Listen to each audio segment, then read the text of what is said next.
সাথে আমার কিছু জরুরি কথা ছিল। আমার কি একটু সময় দিতে পারবা?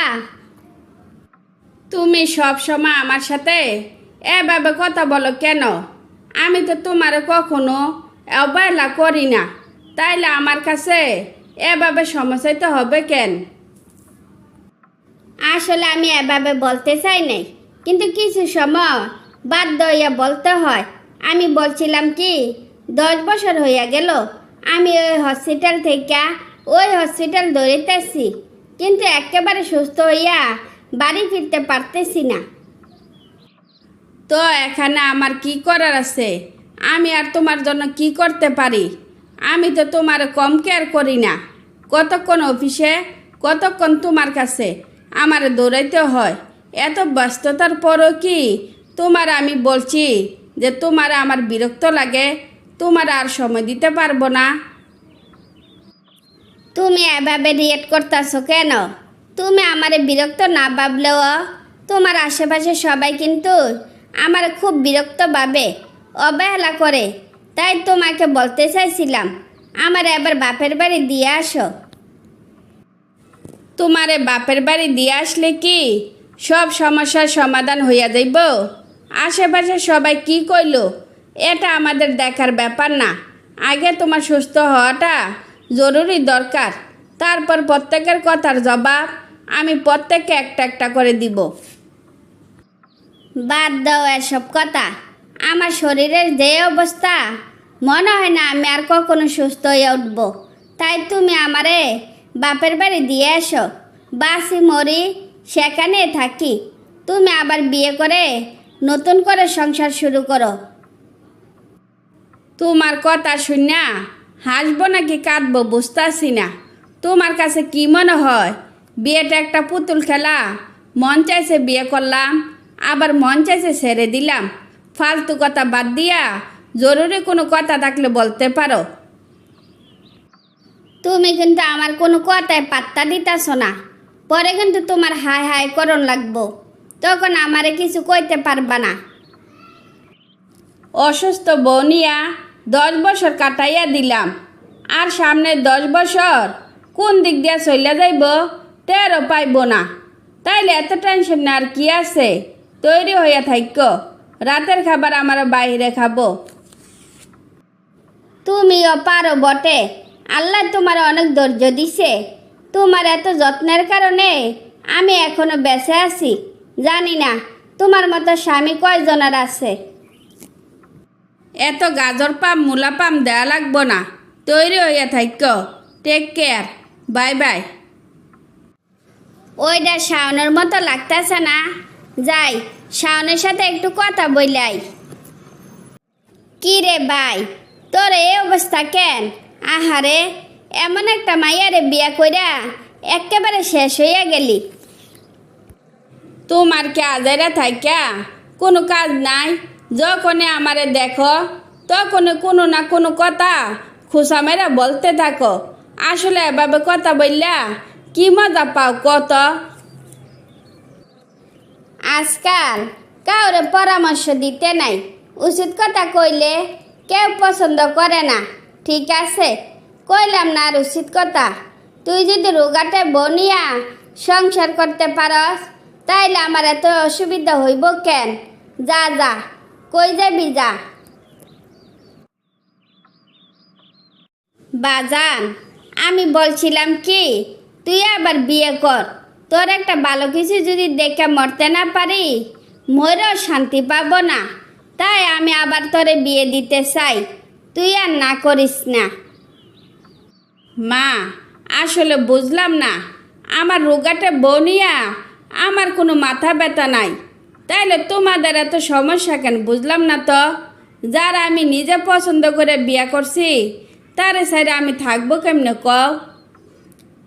বাজান, তা না হয় ঠিক আছে, কিন্তু তুই তো কম চেষ্টা করস নাই। যে যেখানে বলছে সেখানে নিয়ে গেছস, কিন্তু কোনো লাভ হইল না। ওর জন্য আর কতদিন তুই অপেক্ষা করবি? মা, এমনিতে ওর দেহের কোনো শান্তি নাই, তার উপরে ঘন্টা ঘন্টা মানসিক প্যারা। এত প্যারা দিতে থাকলে ও বাচ্চা থাকবো কেমনে কত? ওরে সবাই সময় দাও, ওরে কেয়ার করো, সারাক্ষণ ওর আশেপাশে থাকো, যাতে মানসিক শান্তি নিয়ে ওই মরতে পারে। বাজান, আমরা না হয় ওরে মানসিক শান্তি দিলাম, কিন্তু ওর দেহের শান্তি কে দিব কইতে পারবি? দেহের শান্তির মালিক উপরওয়ালা। উপরওয়ালা চাইলে হয়তো কোনো একদিন দেহের শান্তি ফিরে পাইতে পারে। তার জন্য আমাদের সবার চেষ্টা করতে হইব। তোর সাথে কথা বললে পারবো না, তোর যা মন চায় তা কর, আমি আমার কাজে গেলাম, পরে কিন্তু আফসোস করবি।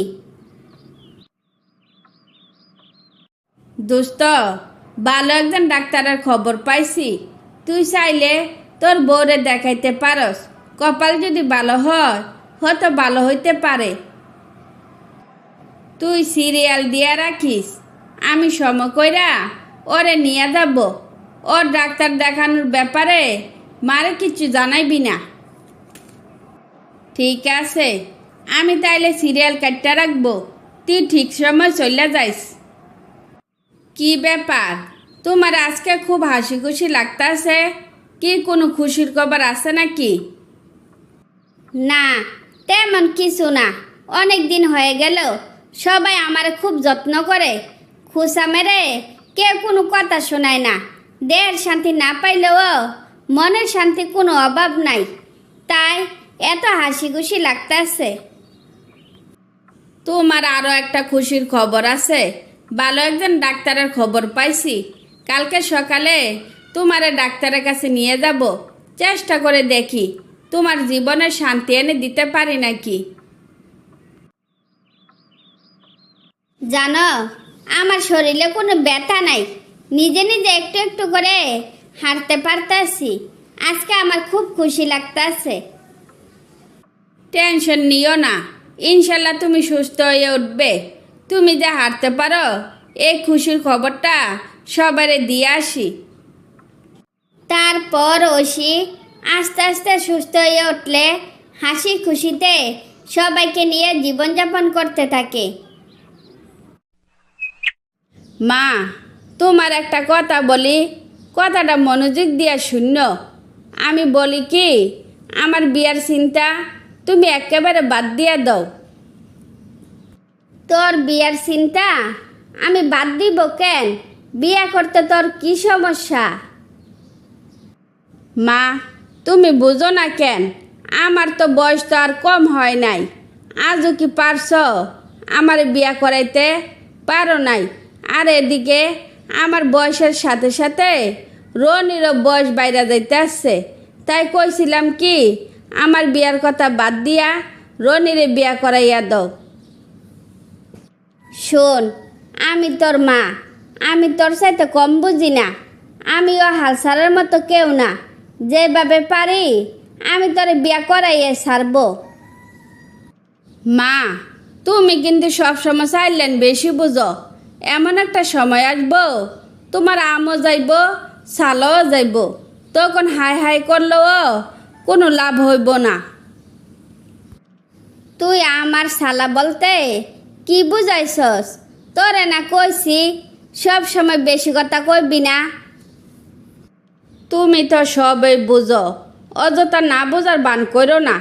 বেশি বুঝলে শেষ পর্যন্ত দুই ভাইয়েরে বিয়ে হইব না। তার চাইতে ভালো রনির পছন্দের মেয়ের সাথে ওরে বিয়ে দিয়ে দাও।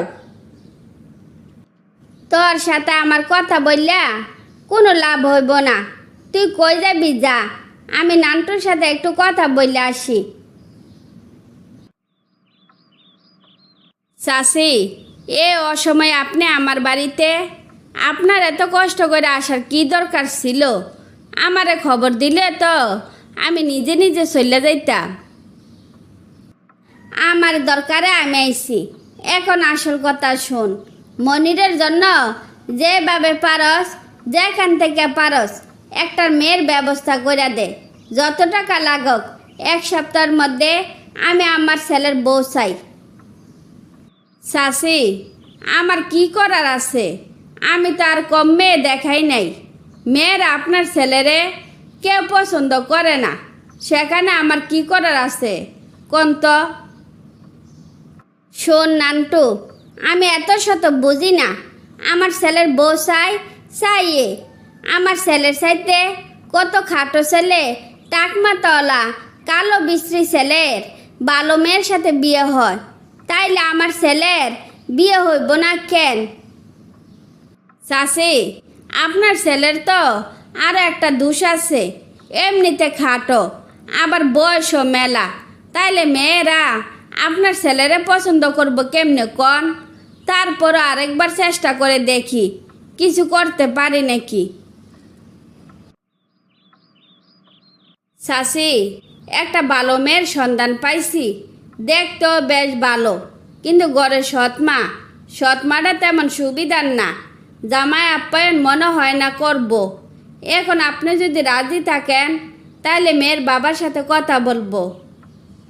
আরে রাখ তোর জামাই আপ্যায়ন, মেয়ের বাপের লগে কথা কইয়া বিয়ের দিন তারিখ ঠিক কর।